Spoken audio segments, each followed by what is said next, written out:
It was a sunny Sunday in March when this extraordinary story unfolded at St. Francis Church, nestled in the heart of a small inland town. What began as just another Sunday service turned into a lesson no one would ever forget. St. Francis Church had always been known for its beautiful architecture and its well-established congregation. Traditional families had attended that church for generations.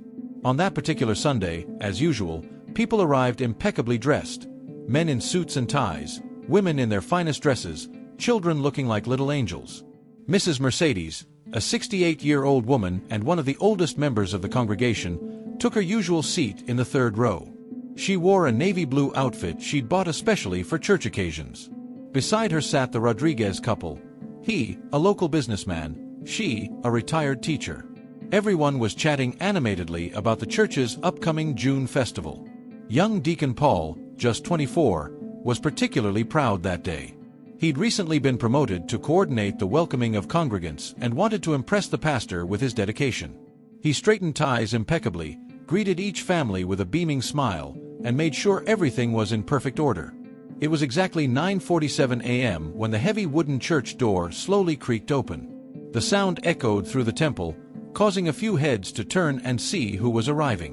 What they saw clearly made them uncomfortable. An elderly man, appearing to be about 70, stumbled in slightly. His clothes were dirty and torn, faded jeans with a rip at the knee, a plaid shirt that had seen better days, and shoes so worn they barely stayed on his feet. His beard hadn't been shaven in days, his gray hair was disheveled, and a strong odor of sweat and grime accompanied him. The man looked around timidly, as if searching for a place to sit without bothering anyone. His tired eyes scanned the crowded pews, and he quietly made his way to the back of the church, where there were a few empty seats. Mrs. Mercedes was the first to react. She wrinkled her nose in disgust and whispered loud enough for those around to hear, "My God, what's that smell? This is a sacred place, not a shelter for beggars." She pulled a scented handkerchief from her purse and held it to her nose, shaking her head in disapproval. The Rodriguez couple also spoke up. The wife, Vera, whispered to her husband, "Roberto, look at the state of that man. There's no way they're going to let him stay here during the service. What if the kids see him? What kind of example is that?" Roberto nodded, frowning with irritation. Other whispers began to spread through the congregation like a virus. "Who is that man? How did he dare to come in here looking like that? Someone needs to do something. This is disrespectful to the sacred place." The beggar, noticing the disapproving glances and whispers, bowed his head even lower. He sat in the very last pew, trying to make himself invisible, but his presence continued to visibly bother several people. It was then that young Deacon Paul decided to act. He had noticed the growing agitation among the faithful and knew he needed to resolve the situation quickly. With determined steps and an air of authority that tried to compensate for his young age, he walked to the back of the church. "Sir," Paul said, trying to keep his voice low but firm, "I'm going to have to ask you to leave. This is a church, a sacred place, and we have families here.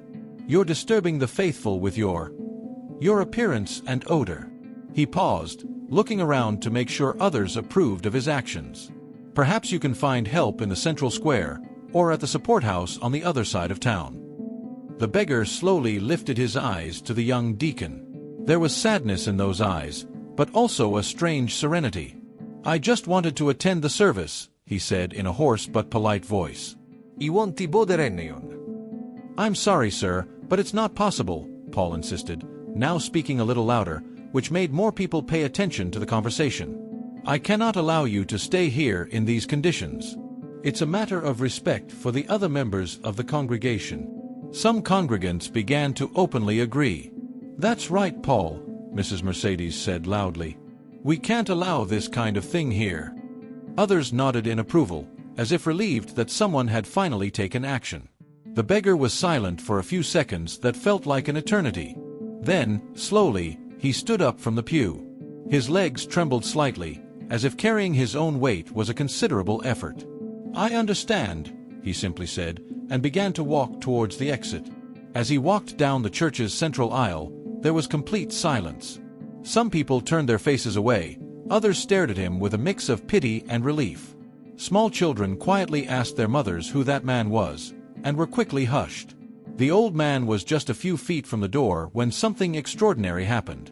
Pastor Miguel, who had been at the altar preparing his sermons and seemingly oblivious to the situation, looked up and saw the beggar walking towards the exit. The pastor abruptly stopped what he was doing. His eyes widened, and his expression completely changed, from routine concentration to absolute shock. He dropped the papers he held in his hands, and they scattered across the altar. "Wait!" Pastor Miguel shouted, with an urgency that echoed throughout the church and made everyone present turn to look. "Please stop!" Pastor Miguel quickly descended from the altar, almost stumbling on the steps in his haste. He practically ran down the central aisle, passing all the confused congregants, completely ignoring the surprised whispers that began to emerge. When he reached the beggar, who had stopped and slowly turned around, Pastor Miguel did something that left the entire congregation stunned. He bowed deeply before the elderly man, with such respect that it seemed he was before royalty. "Master," Pastor Miguel said, his voice choked with emotion, "what an unexpected honor! I didn't know you would visit us today." Tears began to form in his eyes. The congregation fell into complete silence. No one understood what was happening. Mrs. Mercedes stopped fanning herself, the Rodriguez couple exchanged confused glances, and young Deacon Paul turned pale as a sheet. Pastor Miguel turned to the congregation, still with tears in his eyes. His voice trembled as he began to speak. "Brothers and sisters," he said, trying to control his emotion, "you don't know who this man is that you just expelled from our church." The silence in the church was deafening. You could hear people's heartbeats. "This," Pastor Miguel continued, placing his hand respectfully on the beggar's shoulder, "is Pastor Benedito Silvera. He dedicated 42 years of his life to this congregation. He was the one who built this church with his own hands, brick by brick. He was the one who baptized most of you, who celebrated your marriages, who comforted you in the most difficult moments of your lives." People began to shift uncomfortably in their pews. Some mouths dropped open in shock.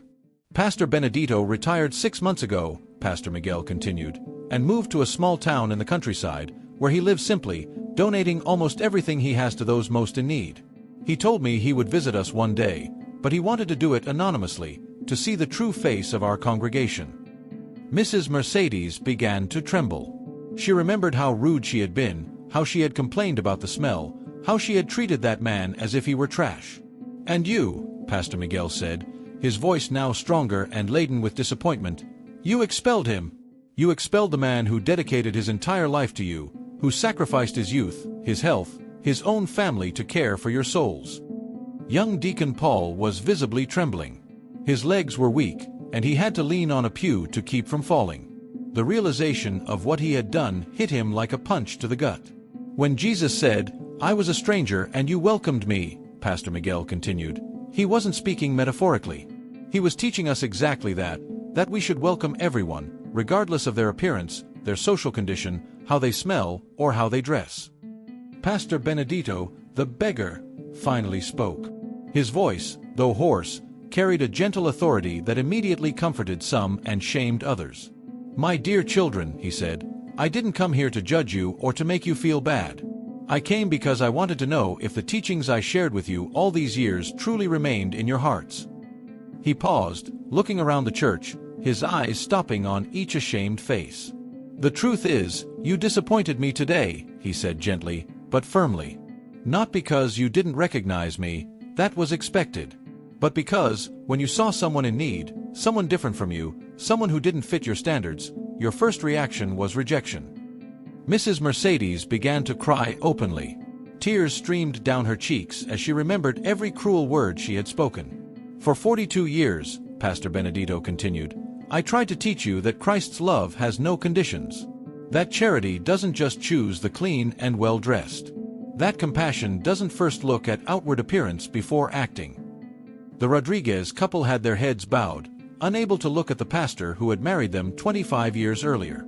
"I came here dressed like this," Pastor Benedito said, pointing to his dirty clothes, "because I wanted to see you through the eyes of the truly needy.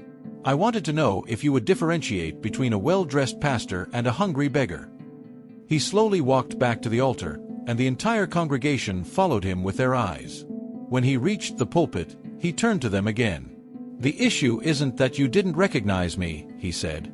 "The issue is that you didn't recognize Christ in that beggar you expelled.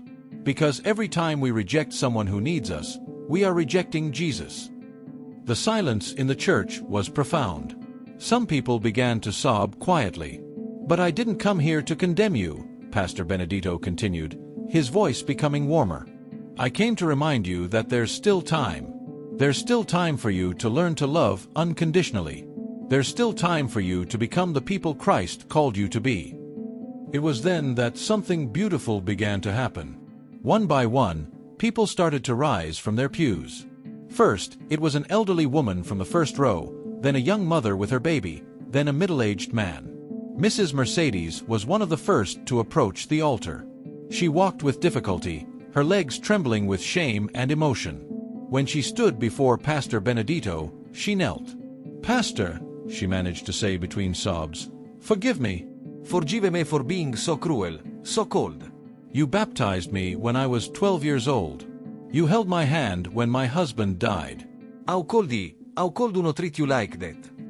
Pastor Benedito gently placed his hand on Mrs. Mercedes' head.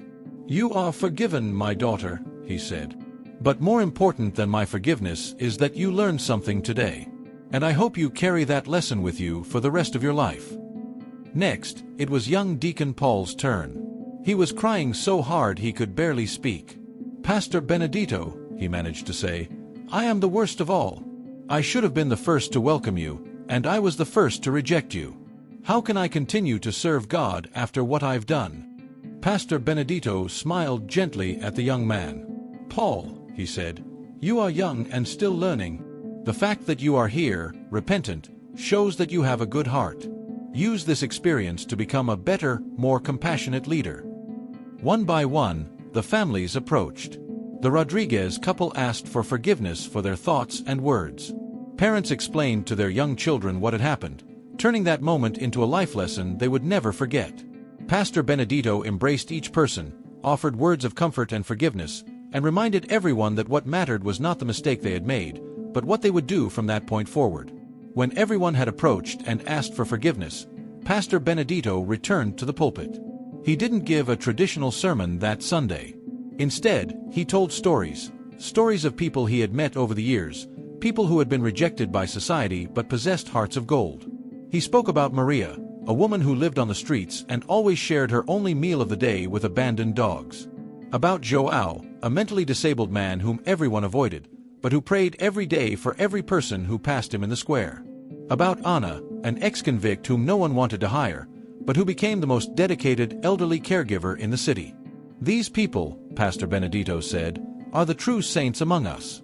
Not because they are perfect, but because, despite all difficulties, they found ways to love and serve.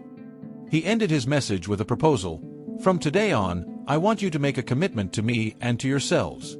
Whenever you see Someone in need, Someone different, Someone on society rejects, remember this Sunday." Remember that Jesus might be disguised as that person. When the service ended, something had changed forever at St. Francis Church. People didn't rush to their cars as usual. They stayed, talked, embraced each other. They planned ways to help the needy in the community. Mrs. Mercedes committed to organizing a group of volunteers to serve meals to the homeless. The Rodriguez couple decided to open a clothing donation center. Young Deacon Paul promised he would never again judge someone by their appearance. But the most significant change happened in their hearts. Every person present that Sunday carried with them a lesson that would transform not only their lives, but the lives of everyone they would encounter from then on. Pastor Benedito returned to his hometown that same afternoon. But before leaving, he left a final message with Pastor Miguel. "Tell them that the true church is not built of bricks and wood. It is built of open hearts, of outstretched hands, of welcoming arms. And today, finally, you have begun to build that true church." Months later, St. Francis Church became known throughout the region for its social work, its welcoming congregation, and for being a place where everyone, absolutely everyone, was welcome, regardless of their appearance, background, or social status. And every time someone asked how this transformation had happened, the members of the congregation would tell the story of the Sunday they expelled a beggar from the church, not knowing he was the pastor who had dedicated his entire life to them. The story spread, inspiring other churches, other communities.